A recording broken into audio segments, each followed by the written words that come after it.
반갑습니다. 메가스터디 수학영역 정일입니다. 자, 오늘 선생님이 이렇게 가지고 온 영상은요. 이제 고등학교 1학년을 올라온 친구들을 위해서 실패하지 않는 고1 수학 학습 전략은 무엇일까? 쌤이 이제 좀 고민을 해서 이렇게 내용을 짜가지고 가지고 왔는데요. 우리 고등학교에 이제 처음 올라오게 된 친구들을 중학교 때 배웠었던 수학과 고등학교에 올라와서 배우게 되는 수학은 이제 어떤 차이가 있는지에 대해서 먼저 인지를 하고 계셔야 됩니다.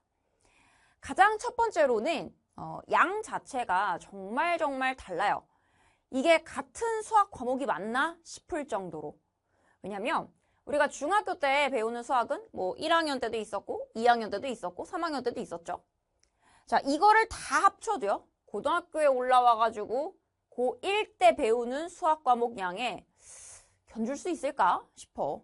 그러니까 그 정도로 고등학교에 올라와서 배우게 되는 수학 과목의 양들은요. 정말 방대합니다.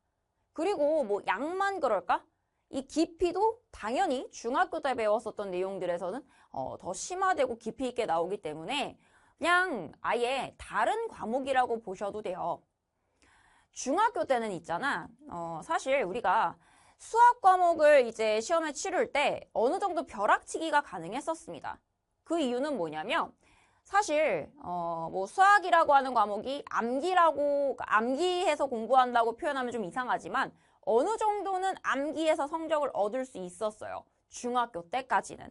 왜냐면 이제 뭐 나오는 유형이 뻔하고 그 유형이 사실 그렇게까지 막 다양하지 않고 그러다 보니까 내가 뭐 교과서나 아니면 뭐 문제집에 있는 유형들을 달달달달 어떻게 배우는지 그런 부분을 암기하기만 해도 뭐 영어 단어 암기 같은 내용이 아니라 그렇게 풀이를 암기하기만 해도 뭐 90점 넘는 거 그렇게 어렵지 않았었어. 근데 만약에 여기서 이제 내가 중학교 수학도 90점을 넘기기 어려웠다라고 한다면 살짝 내가 이제 수학에 투자한 시간을 반성은 해봐야지. 근데 어쨌든 내가 점수를 좀 얻고자 한다 해서 와라락 벼락치기를 해도요. 성적을 얻을 수 있었던 게 중학교 때의 수학 과목이에요. 하지만 자, 우리 고등학교에 올라와서 배우게 되는 수학은 사실 그렇게 해서 성적을 얻기는 힘듭니다. 물론 양도 많고 깊이도 훨씬 더 다양하고 그리고 이 유형들도 사실 뭐 문제집 보면 문항마다 다 유형화가 되어 있지만 내가 시험에서 만나게 되는 문항들은 분명 내가 공부했던 그 유형이 맞나 싶을 정도로 낯설게 느껴질 거예요. 자, 그만큼 훨씬 더 중학교 때의 수학 시험보다 고등학교 때의 수학 시험이 뭐 기본적으로 내용도 그렇고 양도 그렇고 그리고 문제가 출제가 되는 그 변형되는 수준도 훨씬 깊이 있고 심화되어서 출제가 되기 때문에요. 중학교 때 공부했었던 그러한 습관으로는 절대로 고등학교 수학 때 고득점을 얻을 순 없습니다.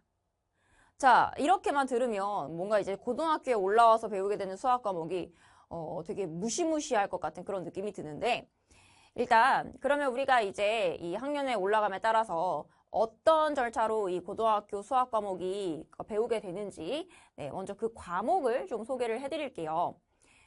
가장 첫 번째로 고1 올라와서 배우게 되는 수학 과목은 공통수학 1, 공통수학 2 요렇게 있습니다. 대부분은요. 이제 요거를 1학기에 배우게 되고 대부분 또 2학기에 공통수학 2를 배우게 됩니다.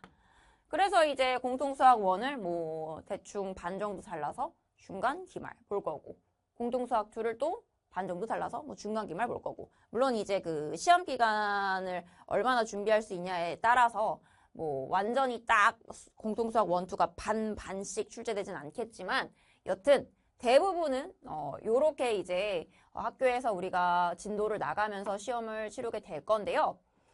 이 공통수학 1, 2라고 하는 고등학교 1학년 때 배우게 되는 수학 과목은요. 엄밀히 따져서는 우리가 수능에서 치르게 되는 그러한 이제 수학 과목은 직접적으로는 아닙니다. 하지만 이 공통수학 1, 2라고 하는 과목이 정말 구멍 없이 완벽하게 잘 다져져야만 우리가 이제 그 다음에 배우게 되는 결국 수능 과목이죠.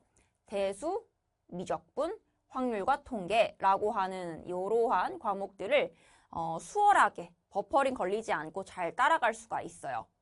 근데 이 공통수학 1, 2가요. 양이 진짜 방대하거든요. 그렇다 보니까 만약에 내가 이제 고2를 딱 졸업을 하고 고2 올라갔어. 이 본격적으로 수능 과목에 있는 뭐 대수, 미적분, 원 이런 걸로 공부하려고 해. 그런데 구멍이 송송송 나 있다? 그럼 그제서야 일로 다시 돌아가가지고 이 구멍 난 부분을 메꾸려고 하면요. 사실 시간이 좀 정말 비효율적으로 많이 들어요.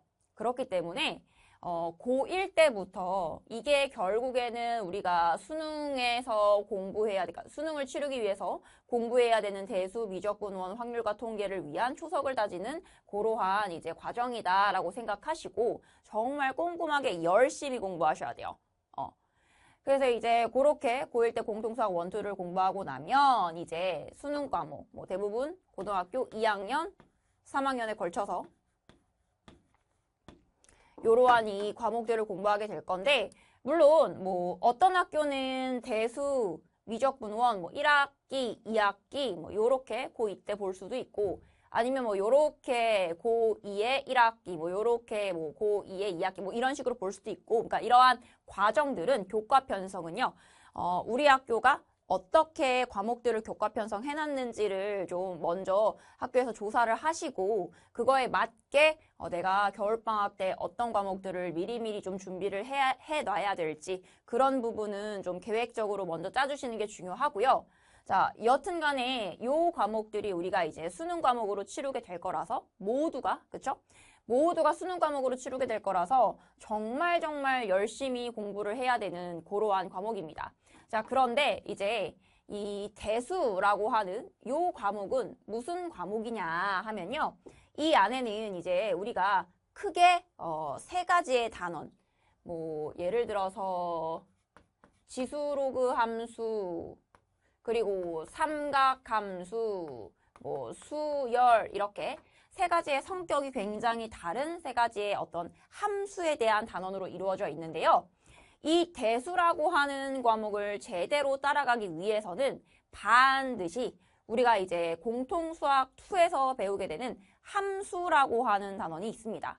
네, 그 부분이 제대로 되어 있지 않으면 고2 때 배우게 되는 대수라고 하는 과목을 따라가기가 정말 어려울 거예요.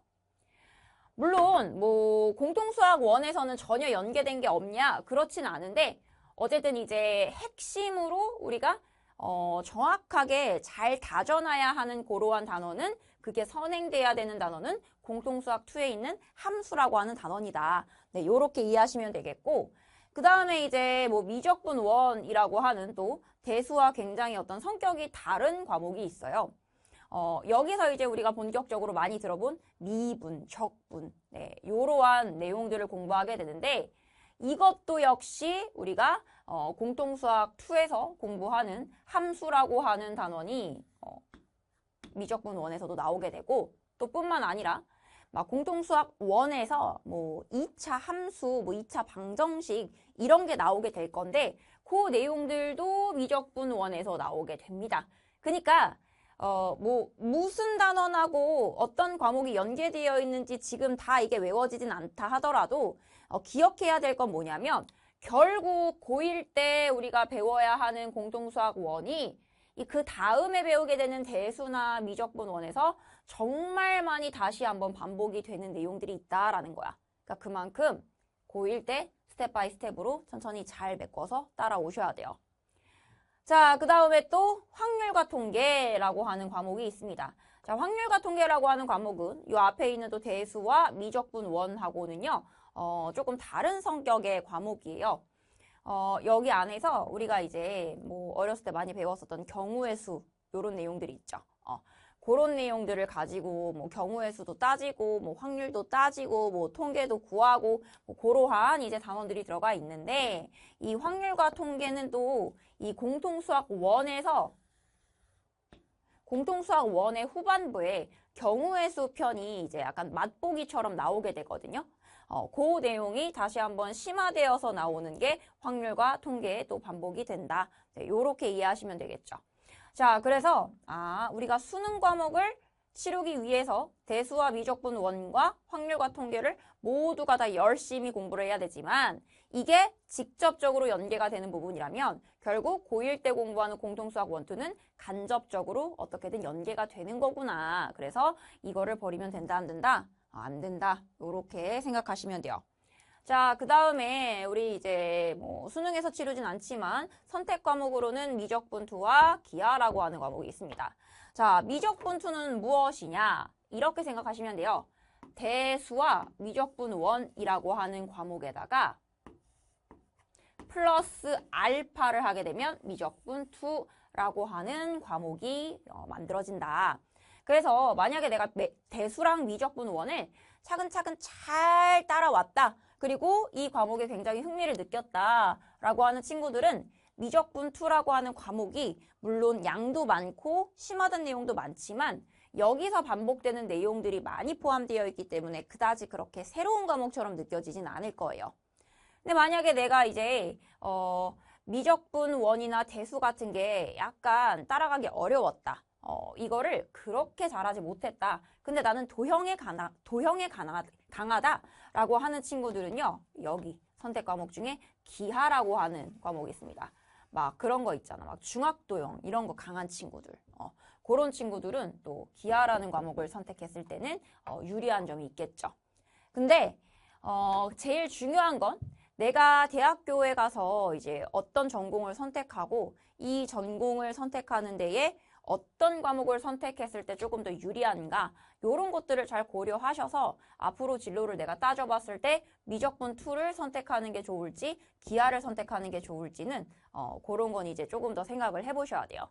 물론 이제 그런 또 진로에 맞춰가지고 선택을 할 수도 있고 아니면 내가 더 성적을 받기에 유리한 걸 위해서 선택을 할 수도 있고요. 그런 걸 이제 종합적으로 다 고려해 봤을 때 가장 합리적인 선택을 하셔야 됩니다. 그래서 미적분투나 기하라고 하는 각각의 과목들이 어떤 성격을 가지고 있고 내가 더 잘할 수 있는 게 뭔지를 충분히 고민해 보세요. 자, 그래서 고등학교 수학 과목의 커리큘럼은 뭐 이제 대략적으로 요렇게 짜여져 있고 그만큼 우리가 스텝 바이 스텝으로 고등학교 수학 과목을 공부하는 게 중요하기 때문에 중학교 수학처럼 벼락치기는 절대 되지 않는다라는 거. 네, 그거 좀 꼭 참고하셨으면 좋겠고. 자, 그러면 이제 요러한 과목들을 우리가 어떻게 학습 전략을 가지고 공부를 할 것인가 선생님이 이제 몇 가지 좀 준비를 해와 봤는데요. 일단 첫 번째로 공부도 습관이다라는 거 기억하셔야 됩니다. 자, 공부도 습관이라는 게 무슨 얘기냐면 얘들아, 우리가 이제 공부를 한다라고 하면 꼭 집에 가가지고 책상 앞에 의자 앞에 앉아서 그때부터 연필을 들고 책을 펴고 공부하는 그 순간부터 공부를 해야 공부를 한다고 생각하는데 이 공부를 하는 걸요. 그냥 시도 때도 없이 그냥 언제든지 어떤 상황에서든 그냥 바로 펼쳐서 볼 수 있는 그런 습관을 만들어서 꼭 때와 장소에 구애받지 않도록 언제든지 할 수 있게끔 그렇게 습관화를 해놓으셔야 돼요. 이게 얘들아 뭐 꼭 내가 책상 앞에 가서 의자에 앉아서 그때서 책을 폈을 때 공부를 하는 그걸로 습관을 들이게 되면 우리가 막 뭐 학교에 있을 때 막 수업 시간만 있는 게 아니잖아. 뭐 쉬는 시간도 있을 거고요. 그리고 뭐 점심시간, 뭐 앞뒤로 시간도 있을 거고 그런 자투리 시간이 굉장히 많은데 그런 시간을 습관적으로 내가 앉아서 책 펴가지고 바로 집중할 수 있는 그러한 습관을 들이셔야 우리가 실질적으로 이용할 수 있는 자습 시간이 더 확보가 됩니다. 이게 얘들아 학교를 가게 되면요. 이제 물론 이제 수업 시간은 당연히 열심히 들어야 되지만 뭐 수행평가하는 시간도 있을 것이고 여러 가지 또 활동 시간도 있을 것이고 그런 거 다 합치다 보면 내가 집 가가지고 책상 앞에 앉아 있을 수 있는 그러한 알짜 자습 시간이 생각보다 그렇게 많이 확보되지 않아요. 그래서 그럼에도 불구하고 내가 나만의 이제 자습 시간을 확보하려면 그러려면 습관적으로 어떤 장소든 어떤 때든 상관없이 내가 그냥 바로 자투리 시간에 책 펴가지고 그거에 집중할 수 있는 그런 습관을 들이셔야 돼요.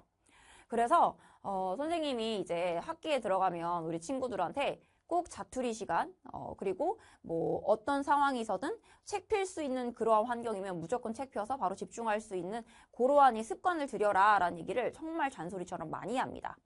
그래서 이제 습관 자체를 들이시는 게 굉장히 중요하고요. 자, 그리고 우리 수학은요, 꼭 반드시 예쁘게 푸셔야 됩니다. 예쁘게 풀자라고 하는 이유가 뭐냐면, 얘들아, 일단 우리 친구들이 평소에 이제 수학 공부를 막 하고 막 숙제를 할 때 그때부터 풀이를 자꾸 예쁘게 적는 습관을 가지셔야, 그래야 우리가 시험장에 들어갔을 때 그 압박되는 상황, 그 스트레스 받는 상황에서도 예쁘게 서술할 수 있는 능력이 나오는 거야. 왜냐면 이게 평소에 연습이 되지 않으면요, 이 시험장 갔을 때, 자 봐봐, 내신 시험은 50분이야. 그리고 우리가 풀어야 되는 문항은 적게는 22문항에서 많게는 28문항 정도까지야. 근데 그 안에는요, 주관식, 뭐 서술형 포함되어 있죠. 우리 서술형 비중 더 늘어났죠. 그러면 그렇게 짧은 타이트한 시간 속 안에서도 우리가 서술형까지 풀기 위해서는 시간이 굉장히 부족하고, 그리고 그 안에서 그 스트레스와 압박 때문에 실제로 시험을 풀 때 막 덜덜덜덜덜 떨면서 푸는 경우에 친구들이 굉장히 많아요. 나도 학생 때 그런 경험이 있고, 그러다 보면 막 풀이가 뭐 한 시험지 안에 여기 있다가 저기 있다가 여기 있다가 저기 있다가 뭐 난리가 나. 그러면 내가 제대로 답을 낸다 하더라도 실제로 내가 마킹하는 숫자는 내가 쓴 숫자를 잘못 보고 이상한 숫자에 마킹을 한다던가, 아니면 뭐 서술형을 완전히 막 개판으로 쓴다던가, 아니면 완전 날리게 써서 감점을 얻는다던가. 그러니까 이게 정말 긴장된 상황에서는 어쩔 수 없이 무의식이 훨씬 더 지배를 할 수밖에 없기 때문에 평소에 예쁘게 풀지 않는 말이 이상하지. 평소에 예쁘게 푸는 습관이 들이지 않으면 시험장 가서는 결코 그때 예쁘게 푸는 건 거의 불가능하다고 보면 돼. 그렇기 때문에요, 내가 나의 풀이를 논리정연하게 확인할 수 있고, 뭐 다 풀고 검산을 할 때도 그때 나의 풀이를 다시 한번 제대로 알아볼 수 있고, 서술형을 쓸 때도 선생님께서 나의 풀이를 정확하게 논리적으로 다 파악할 수 있는 이러한 이제 여러 가지 상황을 위해서 평소에 수학 예쁘게 푸는 습관이 필요합니다. 시험장 가서 그때 예쁘게 쓰려고 하면 절대 그게 그렇게 되지 않아요. 그래서 그냥 내가 숙제를 할 때도 뭐 수행평가를 할 때도 그냥 예쁘게 푸는 습관 자체를 기르는 게 중요하시고요. 자, 그 다음에 한 권의 문제집을 정말 제대로 여러 번 푸는 게 중요합니다. 이제 막 학교 가면 얘들아, 막 다양한 친구들이, 어떤 친구들은 어떤 문제, 뭐 A라는 문제집을 풀고, 또 어떤 친구는 B라는 문제집을 풀고, 어떤 친구는 C라는 문제집을 풀고, 뭐 다양한 문제집을 풀어요. 그런데 이게 막 나는 예를 들어서 뭐 F라는 문제집을 풀고 있었는데 저 친구는 A를 풀고 저 친구는 B를 풀어.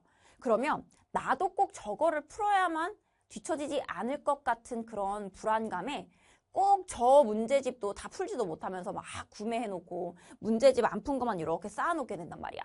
그런데 얘들아, 어차피 문제들은요, 다 거기서 거기에요. 그러니까 완전 뭐 최고난도 문제만 모아놓은 그러한 뭔가 굉장히 좀 특별한 그러한 문제가 아니라면, 문제집이 아니라면 일반적으로 보통의 문제집은 정말 다 비슷비슷한 유형들이 출제가 됩니다. 뭐 다른 문제집이라 하더라도. 그렇기 때문에 뭐가 중요하냐면, 내가 한 권의 문제집을 정했어. 그러면 그 문제집을 정말로 완전히 다 내 것으로 만드는 거. 그러니까 정말 제대로 여러 번 푸는 게 중요합니다.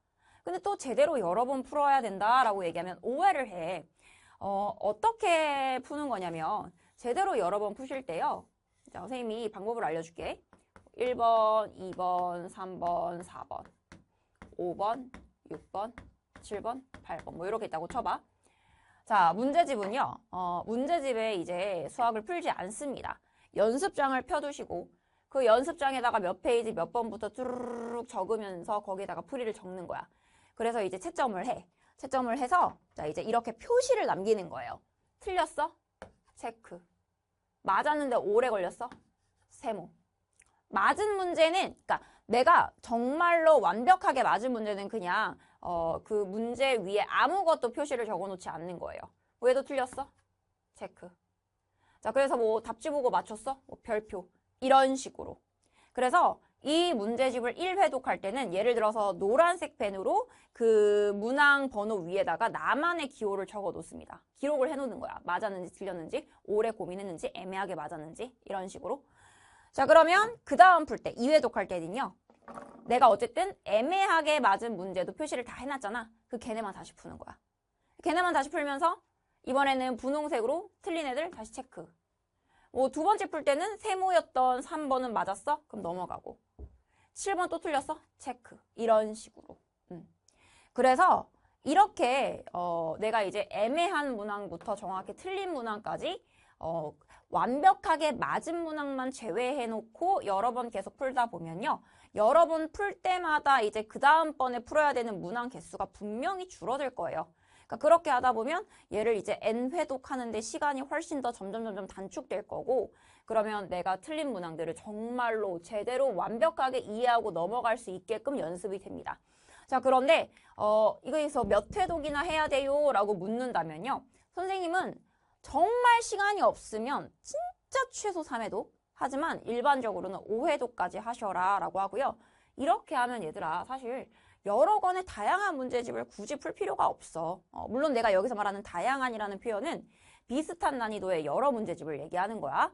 물론 이렇게 해가지고 이제 뭐 5회독 했어? 완벽하게 내 거를 만들었어? 그럼 그 다음 단계의 문제집으로 넘어가시는 건 해야죠. 그런데 어쨌든 이 단계의 문제집을 풀 때는 이렇게 여러 번 N회독을 하시면서 내가 틀린 문항 위주로만 계속 풀어나가면서 그렇게 반복하시면 완벽하게 내 것의 문제를 만들 수 있어요. 자, 그 다음에 네 번째로는요. 시간을 정해놓고 푸세요. 어차피 우리는 시험장에 가서 얘들아 정말 타이트한 시간이 주어져. 근데 평소에 우리가 그냥 수학 숙제 할 때부터 뭐 주구장창 풀면 푸는 대로 1시간, 2시간, 3시간, 4시간 늘어져가지고 그렇게 문제를 풀게 되면 뭐 맞추는 문제야 많겠지. 왜냐면 오래 고민할 수 있으니까. 하지만 문제를 푸는 속도가 빨라지지 않습니다. 그래서요. 내가 수학 숙제를 할 때도 예를 들어서 뭐 오늘 하루에 풀어야 되는 수학 문제량이 뭐 30문제야? 그러면 1시간 반 딱 타이머 맞춰놓고 그 안에 풀 수 있게 타이트하게 푸는 연습을 하셔야 돼요. 그래야 시험장 갔을 때 타이트하게 압박하는 상황 속에서도 막 떨리지 않고 마인드 컨트롤 하면서 문제를 풀고 충분히 고민할 수 있어요. 그리고 그러면 이제 뭐 30문제에 절대적으로 1시간 반이라는 걸로 꼭 이렇게 맞춰서 풀어야 되나요? 라고 묻는다면 이거는 이제 개인의 역량에 따라 다른 겁니다. 내가 이제 몇 문제를 몇 분 안에 풀 수 있는지 그런 거를 한 번쯤은 체크를 하셔야 돼요. 내가 만약에 30문제를 풀 거야? 그러면 진짜 타이트하게 30문제를 풀어. 스톱워치를 켜놓고. 그렇게 해서 만약에 나한테 걸린 시간이 2시간이야. 그럼 나는 앞으로 자 최선을 다해서 30문제를 푸는데 2시간을 걸렸죠? 그럼 항상 그 2시간을 타이머로 맞춰놓고 매일매일 30문제를 푸는 연습을 하시는 거예요. 그러다가 속도가 빨라지면 조금 더 타이트하게 시간을 더 단축시켜보고. 그래야만 우리가 학교 갔을 때 보는 내신 시험 특징이 뭐예요? 항상 시험 끝나면 선생님 시간이 너무 모자랐어요 라는 말을 제일 많이 하는 게 내신 시험의 특징이에요. 그러한 타이트한 시간 속에서도 내가 컨트롤을 하면서 충분히 고민할 문제는 고민을 해보고 좀 더 여유롭게 내가 주도적으로 시험 상황을 그렇게 좀 이끌어 나가면서 문제를 풀 수 있어. 아시겠죠? 그래서 자 반드시 시간을 정해놓고 풀 때 나의 역량에 맞게 시간을 정하자. 네, 자 이렇게 해서 선생님이 좀 수학 학습 전략을 4가지의 크게 주제로 가지고 와봤고요. 자 마지막으로 선생님이 고1 친구들에게 말해주고 싶은 게 있어. 이거는 뭐 어떻게 보면 좀 감성적인 얘기인데요. 선생님이 이렇게 열심히 학습 전략에 대해서 설명을 드렸지만 막상 내가 학교를 가게 되면 얘들아 뭐 교우 관계도 있을 것이고 아니면 뭐 이성 간의 뭐 관계도 있을 것이고 학교 선생님과의 관계도 있을 것이고 학부모님과의 관계도 있을 것이고 여러 가지 학습 외적인 다른 상황들 때문에 나의 마음을 압박하고 나에게 스트레스를 주고 공부하는데 뭔가 방해가 되고 하는 상황들이 정말 다양하게 여러 번 찾아올 겁니다. 왜냐면 나도 고등학교 1, 2, 3학년을 다 겪어봤고 선생님이 태어나자마자 이 나이는 아니었을 거 아니야. 나도 뭐 꼭 공부뿐만 아니라 교우 관계라던가 뭐 이런 것들 때문에 내가 딱 지금 당장 집중해야 될 것에 완벽하게 집중하지 못하고 나의 마음이 흔들리던 그런 시기들이 있었어. 그런데 지나고 나 보니까 있잖아. 성인이 돼서 보니까 성인이 되면 훨씬 더 많아. 훨씬 더 중요하고 다양하게 내가 신경 써야 될 것들이 많아. 오히려 고등학교 때 내가 신경 써야 될 것들은 정말 단순하게 몇 가지 안 돼. 근데 그 안에서 지금 우리한테 정말 본질적으로 중요한 게 뭐예요? 나의 진로를 위한, 그치? 나의 앞으로 꿈을 위한, 나의 이제 이 아주 이 소중한 발걸음 하나하나, 지금 우리가 집중해야 되는 이 학업, 이게 사실 본질적인 건데, 우리한테 신경 써야 될 것이 사실 지금 상황에서 몇 가지 안 되기 때문에 뭐 교우 관계 하나만 틀어줘도 아니면 커뮤니티, 수험생 커뮤니티에 뭐 약간 자극적인 내용 하나만 올라와도 그게 내 마음을 막 엄청 흔들거든. 그런데 그럴 필요가 전혀 없다라는 거야. 그게 당장은 너무 크게 느껴질 수 있어요. 그리고 나에게 스트레스를 줄 수 있고, 밤에 잠 못 이루게 할 수 있고, 집중하지 못하게 할 수 있겠지만, 선생님의 말을 기억해. 이거 지나고 나면 아무것도 아니야. 내가 성인 되면 신경 써야 될 것들은 훨씬 더 많아져. 그렇기 때문에 그냥 당장 나한테 집중해야 되는 거, 당장 본질적으로 가장 중요한 것에 훨씬 더 초점을 맞추세요. 그러다 보면 자기의 중심이 잡히고, 그리고 나에게 스트레스를 주었던 나머지 것들이 생각보다 별거 아닌 게 돼. 그래서 뭐 이건 좀 감성적인 얘기였지만 나의 마음이 흔들리고 뭔가 중심이 잡기 힘들수록 본질적인 거, 지금 내가 가장 중요하게 생각해야 하는 거, 학업, 이거에 집중하자. 뭐 성적이라고 얘기하면 너무 좀 너무 인정 없어 보이지만 성적이라고 표현하지 말자. 우리 그냥 우리의 앞으로의 꿈, 진로를 위한 이 과정, 이거에 좀 더 몰두하자. 이렇게 얘기하고 싶어. 아시겠죠? 그러니까 나의 마음을 흔드는 우리의 지금 이 중요한 과정 외의 것들에는요, 너무 크게 마음을 쓰지 마세요. 자, 그러면 선생님이 이렇게 준비한 이 학습 전략, 그리고 뭐 마지막에 좀 추가로 했던 이러한 사단 내용까지 우리 고1 친구들이 앞으로의 이 1년을 정말 보람있게 보내는 데에 도움이 되었으면 하고요. 선생님의 이제 또 다른 뭐 학습 관련된 문의라던가 상담 같은 내용들은 궁금하시면 Q&A 게시판에 남겨주셨을 때 쌤이 이제 잘 답변 드릴 테니까 그렇게 게시판 이용해 주시면 됩니다. 네, 쌤하고는 또 다른 캐스트 그리고 강의에서 만나도록 할게요. 안녕!